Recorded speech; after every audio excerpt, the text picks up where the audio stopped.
সজ্জিত খুব সুন্দর সুন্দর অলঙ্করণে, এবং সেই অলঙ্করণ দেখে আমরা প্রত্যেকে মুগ্ধ।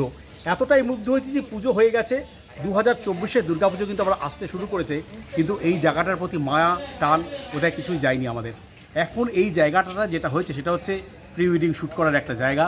পরের বার থাকবে কিনা, অর্থাৎ 2024-এ থাকবে কিনা, এবং বিশেষ করে ধন্যবাদ হাতিবাগান নবীন পল্লী যারা সদস্য তাদেরকে।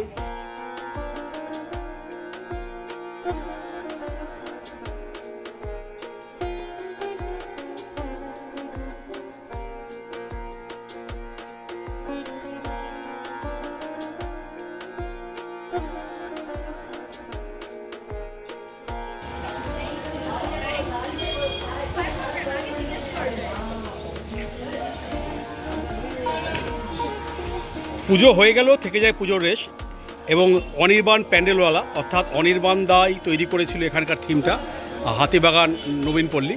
এবং দেখতেই পাচ্ছ যে সমস্ত বাড়িগুলো কিন্তু এখানে রং করা হয়েছিল, যদিও প্রথম অনেকেই এটা নিয়ে আপত্তি করেছিল যে তাদের ফ্ল্যাটগুলো তারা রং করতে দেবে না, কিন্তু তারপর একটা মানে কী বলে দৃষ্টান্ত হয়ে দাঁড়ালো, কারণ এই মুহূর্তে এখন এটা ফটো সেশন জোন হয়ে গেছে পুরো, অর্থাৎ যে কোনো অকেশনে তুমি আসবে, মানে এই জায়গাটাকে বলতে পারি প্রি ওয়েডিং শ্যুটের একটা দারুণ জায়গা।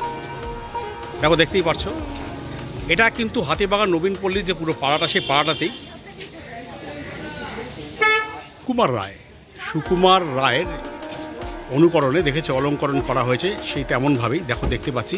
অর্থাৎ হাতিবাগান নবীন পল্লী কিন্তু পুরো সেজে রয়েছে একদম।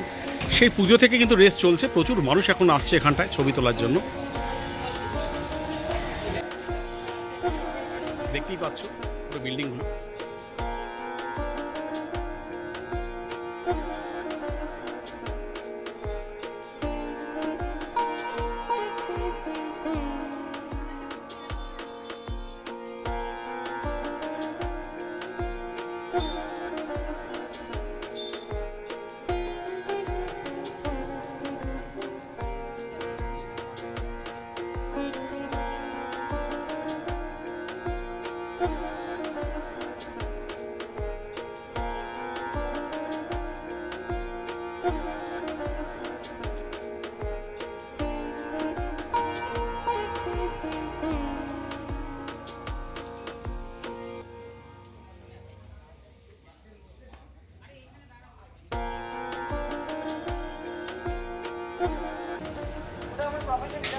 উত্তর কলকাতার হাতিবাগান নবীন পল্লী ঠিক আগের বছর অর্থাৎ 2023-এর যে দুর্গাপুজো, সেখানে আমরা দেখেছিলাম কিন্তু সুকুমার রায়ের বিভিন্ন অলঙ্করণ, এবং দুদিকে যে ফ্ল্যাটগুলো সজ্জিত খুব সুন্দর সুন্দর অলঙ্করণে, এবং সেই অলঙ্করণ দেখে আমরা প্রত্যেকে মুগ্ধ।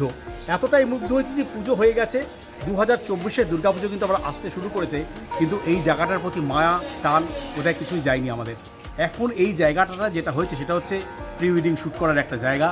প্রচুর মানুষ আসছে বিভিন্ন জায়গা থেকে, তারা শ্যুট করছে এখানে। অর্থাৎ সত্যি উত্তর কলকাতার এই বনেদিয়ানা অঞ্চলে এই সুন্দর যে অলঙ্করণ, এটা বোধহয় খুব একটা এখন পাওয়া যায় না। যে অলঙ্করণ পাওয়ার জন্য কিন্তু আমরা অনেকেই হয়তো চলে এসেছি এই হাতিবাগান নবীন পল্লীতে। এবং দেখতেই পাচ্ছি যেখানকার যে চতুর্দিকে যে বাড়িগুলো দেখছো খুব সুন্দর করে সাজানো, এবং কী বলবো, এতটাই একতা বলা যেতে পারে। প্রত্যেকেই চায় তাদের বাড়ির নিজস্বতা থাকুক, কিন্তু পুজোর আগে প্রত্যেকে যে ভাবে করে তাদের বাড়িগুলো দিয়েছিল শুধুমাত্র পুজোর জন্য, এটা এক কথায় কী বলবো, বলা বাহুল্য যে সত্যি সত্যি একাগ্রতা এবং নিজেদের মধ্যে একতা না থাকলে এটা বোধহয় কখনো সম্ভব হয় না। তাই আমিও আর চলে এসেছি সেই টানে, কারণ দুর্গাপুজো 2024 কিন্তু আর কিছুদিন পরে চলেই আসবে, মাত্র আর 150 দিন পুজো বাকি।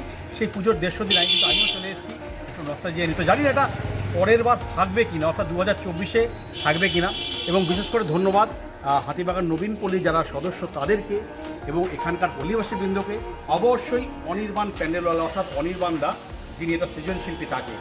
যাই হোক, কেমন লাগলো আজকে ব্লগটা অবশ্যই তোমরা জানাতে ভুলো না। তোমার সাথে দেখা হবে আবার অন্য কোনো জায়গায়, অন্য কোনো ব্লগে। ততক্ষণে আমি হাতিবাগান নবীন পল্লী থেকে নিচ্ছি বিদায়।